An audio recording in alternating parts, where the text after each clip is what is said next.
My favorite part of procurement is every day what I get to do can be totally different. I could get a call from the sheriff needing a specialized item. I'm helping the kids in school, so that part gives me a lot of joy because it's fun to come to work to do different things every day. The typical process that our end users, our departments, like the sheriff's department for instance, they fill out a request of what they need, how much money they have for the item or service, and then depending on the dollar value, the purchasing team can do a bunch of different methods to procure that item.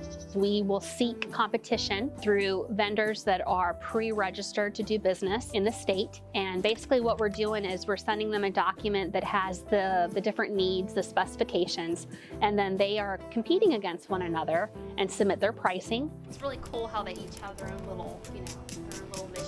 Anything over $5,000, we're going to reach out to purchasing to make sure we're following all the purchasing guidelines. What comes to mind primarily while we're here today is Canine Zeus.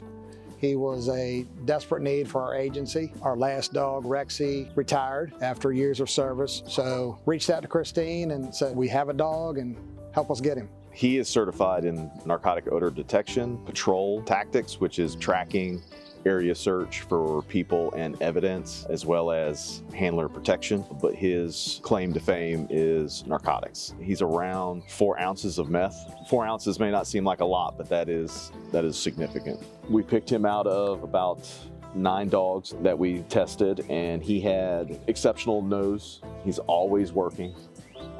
He is always looking, other than when he goes get snacks inside of the office, he's always looking to do something.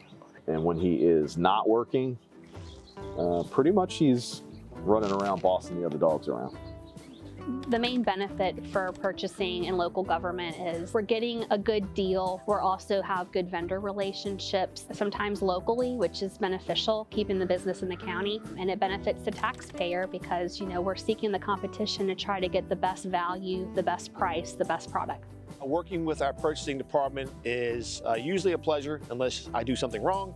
Then they help me understand how I could have done that better. They'll meet with our vendors and us to kind of moderate that meeting. They'll help polish up our paperwork. So I have the utmost trust in them. I know they're well trained and they're well managed. This is a good example. This material storage here is with a procurement contract with a local provider, Sears. They also worked with our engineering department to contract with Hercules Fence to come in and get all this new fencing in place to provide a perimeter here and some security. So a lot of work down here, a lot of improvements, a lot of partnering with engineering, procurement, finance, utilities, and facilities. So good team effort. It's a good experience to work with procurement.